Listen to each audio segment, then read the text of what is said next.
இவன் யாரோ இவன் என் பூக்களின் வேரோ இவன் என் பெண்மையை வென்றான் இவன் அன்பானவன்.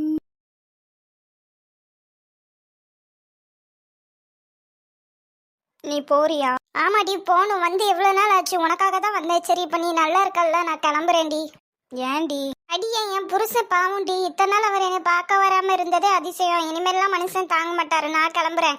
நீ நல்ல டைம்க்கு சாப்பிடு. என்ன கேட்டாலும் உனக்கு அம்மா செஞ்சு தருவாங்க. உனக்கு பிடிச்சத கேட்டு சாப்பிடு, சரியா? உனக்கு போர் அடிச்சா நீ அங்கே வந்துரு. சரிடி.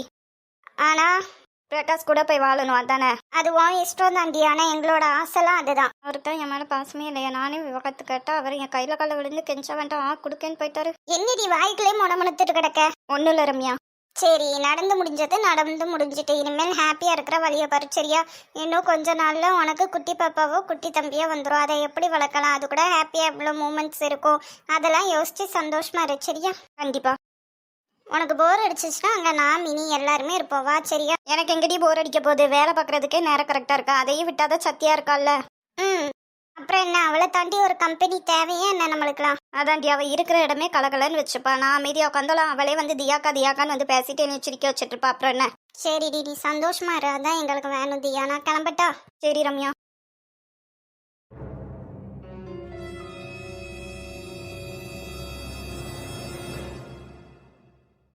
வாங்க தே. நல்லா இருக்கியாம்மா? நல்லா இருக்கேன் தே. நீங்கள் எப்படி இருக்கீங்க? நல்லா இருக்கேம்மா. இதை உங்ககிட்ட பிரகாஷ் கொடுக்க சொன்னாமா. என்னது தே? Divorce papers கொடுத்துட்டாங்களா? ஆமாம்மா, சைன்லாம் போட்டு கொடுத்துட்டா. நீ மட்டும் சைன் போட்டு கொடுத்துட்டேன்னா மியூச்சுவலாக டைவர்ஸ் வந்துடுமா. உனக்கு ஓகேவாம்மா? இனிமேல் நீ சந்தோஷமா இருப்பல்ல? என்னோட சந்தோஷமே பிரகாஷ் தான். உன்கிட்ட தாம்மா நான் பேசுகிறேன். அட வாங்க, எப்போ வந்தீங்க? இப்போ தான் வந்தேன். பிரகாஷ் வரலையா? இல்லை வரல. தியா ஏதோ டிவோர்ஸ் வேணும்னு கேட்டிருப்பா போல, அதான் பிரகாஷ் டிவோர்ஸ் பேப்பரில் சைன் பண்ணி கொடுத்துருக்கான். அதை என்னையவே போய் கொடுக்க சொல்லிட்டான், அதான் நான் கொண்டு வந்து கொடுத்தேன். என்னது டைவர்ஸா? இப்போ இது வேற போகணுமா? ரெண்டு பேரும் ஈஸியாக பேசி முடிக்க வேண்டிய பிரச்சனையை எவ்வளோ தூரம் கொண்டு போறீங்க? நம்ம என்னமா பண்ணுறது? பெரியவங்க அறிவுரை தான் சொல்ல முடியும். முடிவு யாரோடது? அவங்களோட கையில் தானே இருக்கு. ஆமாம், எல்லாம் அவங்கவுங்க இஷ்டம் தானே. இப்போல்லாம் இந்த பிள்ளைகளுக்கு விவாகரத்துனா ரொம்ப சாதாரணமாக போயிட்டு ஈஸியாக டைவர்ஸ் பண்ணிட்டு இருக்காங்க. அம்மா. என்னம்மா? எனக்கு ரொம்ப தலை வலிக்குது, நான் உள்ளே போகிறேன். ஏமா? தெரியல தான், நான் உள்ளே போகிறேன், நீங்கள் சாப்பிட்டுக்கு போங்க. சரிம்மா, ஆனால் நீ ஒரு கையெழுத்து மட்டும் போட்டு கொடுத்துருதியா? இனிமேல் நீ என் மருமவா இல்லை, நான் போயாச்சு. இனிமேல் நான் என் மரும வாழ்க்கையை பார்க்கணும் பற்றி அப்பசமா பிரார்த்தனாவே அவனை கல்யாணம் பண்ணி வச்சுருந்தான்னு இருக்கேன். என்னது? ஆமாக்கா, வேற என்ன பண்ண சொல்றீங்க? இவளை கல்யாணம் பண்ணிக்கிட்டு வந்துட்டான். கல்யாணம் முடிஞ்ச புதுசுல இவ ஏதோ பிரச்சனை பண்ணிட்டு போயிட்டாக்கா. நான் அப்பவே அவன் கிட்ட தலப்பால அடிச்சேன். இந்த பிள்ளை நம்மளுக்கு வேண்டாம், நான் உனக்கு பிரார்த்தனை கல்யாணம் பண்ணிக்கேன், என் அண்ணே மவாதான்க்கா. நான் சொன்னேன், அப்படி கேட்டுட்டு அப்படி இருப்பா. நான் பண்ணிக்கோன்னு எவ்வளவோ சொன்னேன். அவன் தான் இவ தான் வேணும்ட்டு பண்ணவே மாட்டேன்ட்டான். இப்போ என்னன்னா மறுபடியும் இன்னொரு பிரச்சனை, இவ டைவர்ஸ் வேற கொண்டு வந்து நிப்பாட்டிட்டா. இனிமேல் இவ்வளோ நம்ப முடியுமாக்கா? இவ எங்க குடும்ப வாரிசை பெற்று கொடுத்ததுக்கப்புறம் பையனே அழகா பிரார்த்தனாவே வளர்த்துருவாக்கா. பிரச்சனையே கிடையாது. இதுக்கு தான் பெற்றவங்க சொல்றத பிள்ளைகள் கொஞ்சமாச்சு கேட்கணுங்கிறது. இக்கா, நீங்க ரொம்ப அவசரப்படுற மாதிரி. இல்லை, யார் பக்கம் தப்புன்னு நீங்களே சொல்லுங்கக்கா. ஒரு சின்ன பிரச்சனையை எவ்வளோ பெருசாக இவ கொண்டு வந்து நின்றுருக்கா. இப்போவும் நான் இவ பக்கம் தான். என் மவன் கூட வந்து வாழ வைய நான் எதுவுமே சொல்ல மாட்டேன்க்கா.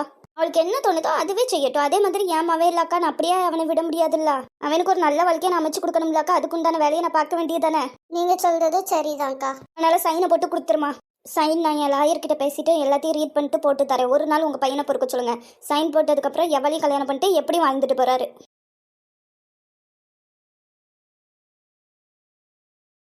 என்னக்கா நீங்க கொஞ்சம் யோசிச்சு. இவாதமா டைவர்ஸே கட்டிருக்கான். என் பையனும் எவ்வளோ இறங்கி தான் வருவான். அவளோட சந்தோஷத்துக்காண்டி டைவர்ஸ் பேப்பர் கொடுத்துட்டான். ஆனால் கல்யாணம் பண்ணி வைக்கணுங்கிறது என்னோட ஆசை தான்.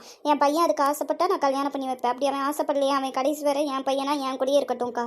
இந்த பிள்ளைக்கு எப்படி சொல்லி புரிய வைக்கனே தெரியலக்கா. இதுவே அவங்க அம்மாவா இருந்தா இந்த நேரத்துக்கு செவுல்லே ஒன்று விட்டு புருஷன் கூட போய் வாழுன்னு இருப்பாங்க. என்னையால அப்படி சொல்லவும் முடியலையேக்கா. விடுங்கக்கா, எல்லாம் கடவுள் விட்ட வழி. அவர் என்ன முடிவு பண்ணியிருக்காரோ அதனக்கா நடக்கும். நம்ம இதில் யார் மாத்துறதுக்கு? அதுவும் கரெக்டு தான்க்கா, எல்லாம் கடவுள் விட்ட வழி. பொண்டாட்டி, உன்னைய நான் எவ்வளோ மிஸ் பண்ணேன் தெரியுமா? நான் மட்டும் என்ன சும்மாவா? அங்கே இருந்தாலும் என் நினப்பு ஃபுல்லும் உங்கள் பக்கம் மட்டும்தான் இருந்துச்சு தெரியுமா? நீ வந்ததுக்கப்புறம் தான் ரம்யா நம்ம ரூமே கம்ப்ளீட் ஆன மாதிரி இருந்துச்சு. நீ இல்லாமல் எனக்கு அந்த ரூமில் கூட இருக்க பிடிக்கவே இல்லை தெரியுமா? ஃபுல்லும் உன் ஞாபகம் தான் இருந்துச்சு. சரி, உங்கள் வீட்டுக்காச்சும் வந்து உன்னைய பார்த்துட்டு போகலான்னு பார்த்தா நீ வரக்கூடாதுன்னு சொல்லிட்ட. தியா இருப்பா, அவள் மனசு கஷ்டப்படும்னு சொல்லிட்டு நான் உன்னைய பார்க்காம எவ்வளோ கண்ட்ரோல் பண்ணிட்டு இருந்தேன் தெரியுமாடி. ஆமாம் சார், நாங்கள் ரொம்ப ஜாலியாக இருந்தோம் பார்த்தீங்களா, உங்களை பார்க்காம. உங்களை பார்க்க வரக்கூடாதுன்னு சொல்லிட்டு நானும் தான் கஷ்டப்பட்டேன். சரி, தியா என்னதான் முடிவு எடுத்திருக்கலாம்? எனக்கு அவட்ட பேசவே பிடிக்கலங்க. கோவமா வருது. நான் இன்னைக்கு வரும்போது தான் அவ்வளோ சொல்லிட்டு வந்திருக்கேன். நம்மளுக்கே தெரியாமல் பிரகாஷ் கிட்ட டைவர்ஸ் கேட்டு வச்சிருக்கா. பிரகாஷ் வந்து டைவர்ஸ் பேப்பரில் சைன் பண்ணி அனுப்பிச்சிருக்காங்க. என்னம்மா சொல்கிற? ஆமாங்க, டைவர்ஸ் வேணும்னு அவள் கேட்டிருக்கா போல. அவரும் சைன் பண்ணி அனுப்பிச்சிட்டாங்களா. அவங்க அம்மா வந்து ஒரே புலம்பலாங்க அம்மா கிட்ட. பிரார்த்தனா அதாவது பிரகாஷோட மாமா பொண்ணையே கல்யாணம் பண்ணி வச்சிருக்கலாம், அப்படி இருந்தா கூட நல்லா இருந்திருப்பாங்கன்னு நினைக்கிறேன். இவாளை கல்யாணம் முடிச்சுட்டு வந்து எதுக்கெடுத்தாலும் சண்டை போட்டு கோச்சிட்டு போறான்ட்டு. அவள் யார் சொன்னாதான் கேட்பா? தெரியலங்க, அங்கே அம்மாவுக்கு அவள் பண்ணுற எதுவுமே சுத்தமாக பிடிக்கல. இருந்தாலும் அவள் மேலே கோவப்பட முடியாது பார்த்தீங்களா. அவள் கோவப்பட்டா என்ன நினைப்பா, நம்மளுக்கு அப்பா அம்மா இல்லை, அதான் எல்லாரும் நம்மக்கிட்ட கோவப்படுத்தாங்க. இதுவே நம்ம அப்பா அம்மா வீடு இருந்தால் அங்கே சந்தோஷமாக இருந்திருப்போமேன்ட்டு நினைப்பால. அதனால தாங்க எங்கள் அம்மாவும் ஒன்றும் சொல்லாமல் இருக்காங்க. அதுவும் கரெக்டு தாண்டி. ஆனால் பிரகாஷ் வந்து அவள் திரும்பி வரணும்னு சொல்லி தான் டைவர்ஸ் கொடுத்துருப்பான்னு நினைக்கேன். எனக்கும் தெரியுதுங்க. பிரகாஷ் அம்மாவுக்கும் ஒன்றும் தியாவையும் பிரகாஷையும் பிரிக்கணும்னு என்னெல்லாம் கிடையாது. அவன் பிரார்த்தனை கல்யாணம் பண்ணிப்பேன்னு சொன்னாலாச்சு இவ திரும்பி வருவாங்கிற அர்த்தத்தில் தான் அவங்களும் சொல்லியிருக்காங்க போல. பிரகாஷ் எவ்வளோ நல்ல பையன் தெரியுமா. அவன் வந்து தியாவை எப்போ கல்யாணம் பண்ணானோ அந்த நிமிஷத்துலேருந்து இப்போ வர தியாவை மட்டும்தான் லவ் பண்ணுறான். அவளுக்காண்டி மட்டும்தான் வளர்ந்துட்டு இருக்கான். ஒவ்வொன்றும் பார்த்து பண்ணிட்டு இருக்கான். ஆனால் அவளும் அப்படிதாங்க இருக்கா. அவளுக்கு எல்லாமே பிரகாஷ் தான். ஆனால் என்ன பண்ணுறது சொல்லுங்கள், அவளோட ஈகோ வந்து பிரகாஷ் கூட வாழ விட மாட்டேங்குது.